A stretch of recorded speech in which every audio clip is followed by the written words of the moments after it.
how much excitement is there around the club for this fixture? Yeah, really good to be here. Month when after the first leg or first round for the Premier League, Arsenal has done. It's difficult to think we were here in that moment. So it's a really important game because we can get points, and our biggest opponent this season cannot get it. But focus what you have to do. We play 2 times this season in the past as well, but especially two times this season in FA Cup, I think so, and it was really tight games and really difficult. How decisive do you believe this 90 minutes will be in the title race for this season? It's really important, not decisive, because there's still many tough games for both sides. We have more games to play, but we cannot deny how important it is. What do you think the most important quality is that your team needs to show against Arsenal? Is it more of a mental thing or a physical thing in your mind? No, everything. When you play against this type of teams, that they control absolutely everything.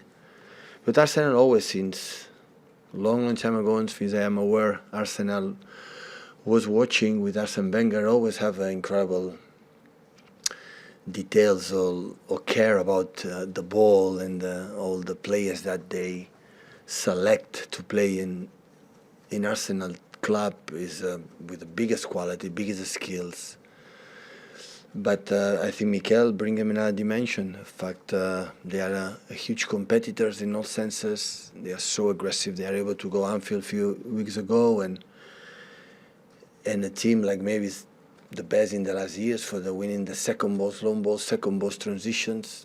Arsenal was better. So in terms of win duels were better, especially part of the game, much part of the game. So yeah, they control all the aspects, and we felt it. It's not, I don't say anything new. So in the 2 games we played this season, we felt it, and you have to challenge them in that terms. Otherwise, with the speed they have up front, for the intensity they have in the long balls, second balls, in the quality they have in a build-up, so always is difficult. Hi Pep. Last summer when City sold Zinchenko and Gabriel Jesus to Arsenal, did you ever consider that you might be fueling a potential title rival then? Also, have you ever come to regret that decision over the season, or was it more important to have a harmonious squad of players that wanted to be at the club? The club that take decisions what belief had to take when this kind of transfers happen is because the 3 parts are agree. It's not about just one part. The players are agree, the most important thing. The club want to sell, the club want to buy, so they are agree. So the club take decisions before you ask the question, and that is the risk. So they are happy, we are happy. So at the end, we don't have any I would say complaints about Gabriel and Alex, what they have done for this club and in the last years. Yes, Pep. Everyone sees all the goals Erling scores, but can you share some insight about what kind of player he is and teammate when the cameras are off? I said many times, exceptional. We are really impressed about how he behaves, how is his mood and his way he lives his life and his love and in the football. So it's exceptional. How do you think Mikel Arteta plans to stop him tomorrow? I don't know. I didn't speak with him. What would your advice be? To who? How would you stop a player like Erling Haaland? What he has shown in his career, not here, is difficult to can imagine. But I think as a team, to be involved as less as possible. So, yeah. So when we play against him when he was in Borussia Dortmund, is try to have 70-80% of ball possession to don't be involved as much as possible. As much we have the ball, we have more chances. But the game we're going to play tomorrow will be, I guess, a game like a lot of transitions and a lot of duels, because they plan to play a game and so aggressive, almost man-to-man all around the pitch, and that's why the only man free is the keeper. So that's why the way you do the process is difficult.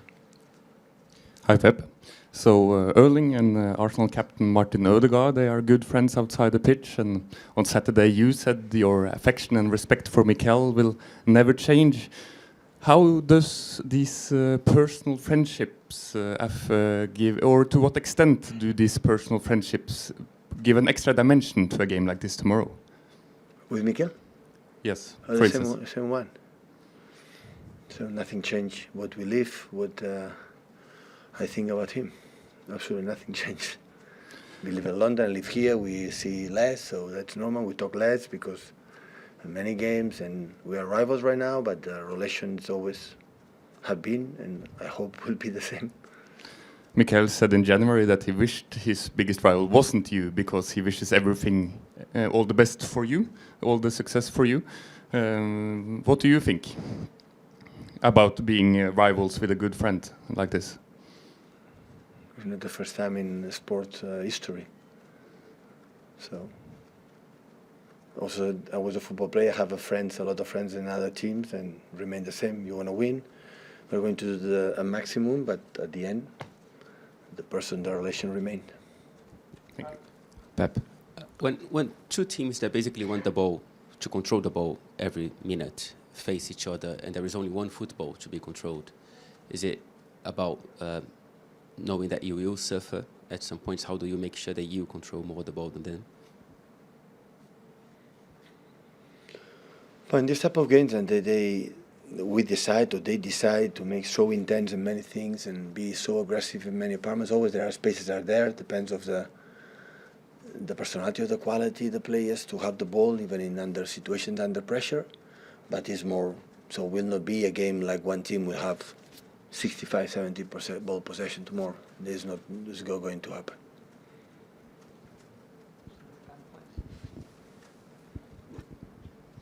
Hi, Pep. Going back to Mikel Arteta, when he took over at Arsenal, when he got the job, certainly, they were 10th in the Premier League. How have you seen the job he's done from afar, developing them from that point to where they are now, and obviously so far this season, the standout team, certainly in that first half of the campaign?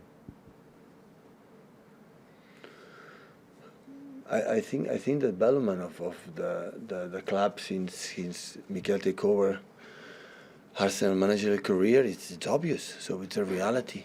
So at the end, have to change, because I think when you talk about the word about manager, so I'm a trainer, football trainer. I'm not a manager. So I handle what happened. So I had the feeling that Mikel changed the structure of the club, mentality of the club, not just 4-3-3 or 4-2-3 or this build up or long balls or whatever. So a lot of decisions, change a lot of players, and with incredible being supportive, I guess, from outside. I didn't speak about this with him, supportive for the hierarchy of the club, and that's why the success is there. So at the end, he came back. Arsenal in the position I've been now. Before it was the top 6, I would say no. Before now will be top 8. To fight for the Premier League in the future, because Newcastle is there. So, and so every year is will be more and more difficult. And Arsenal in the last years never was there, or was far away. And last season was close, really close to fight not for the title, but to be in the top 4. And this season make another step to be, because all season have been there.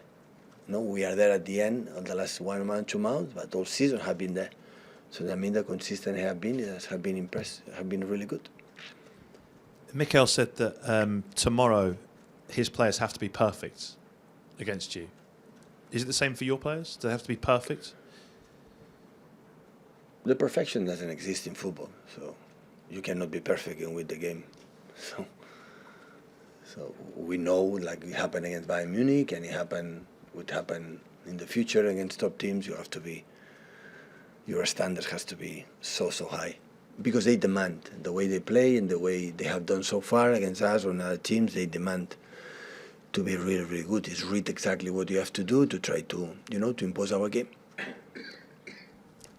Pep, at this time of the season, your teams tend to go on these incredible runs. Is there a reason for that in terms of training, conditioning, or psychology? No, I never believe about the training conditions. People, when we lose a game, the first target or the first argument is said, because physicality is not good, the team is not good physicality. That is bullshit. It's many things is involved in a football game, and of course, I said 2 weeks ago. Now both teams. I talk of myself. Sorry for Arsenal. My team. We arrive at the end of the season that we know if we lose games, and the situation will be over. And that's why when you live in this type of situation, then September, October, November, you cannot have that feeling, because especially when you make back-to-back championship, because when we make the year our first Premier League, when we do the 100 points, we start the season like every game is a final, every game is a final, every game is a final. And I remember perfectly that feeling from outside Arsenal had this season from the beginning, how a game is a final. When we start this season, first game, second game, third game, after back-to-back Premier Leagues, it's not a final. Now, in the last 2 months, we had that feeling, FA Cup, Champions League, and Premier League, that is the truth, because we see the end real close, you know, and now we know exactly where we are playing for. So it's many years, many months to arrive in this part of the decisive of the league, to have the chance in our hands. Of course, they have the chance in their hands too, because if they win, they will depend on them. You know, the destiny will be in their hands. But if you win, definitely the destiny will be in our hands, and we win this opportunity for tomorrow, for the 7 games left that still we have.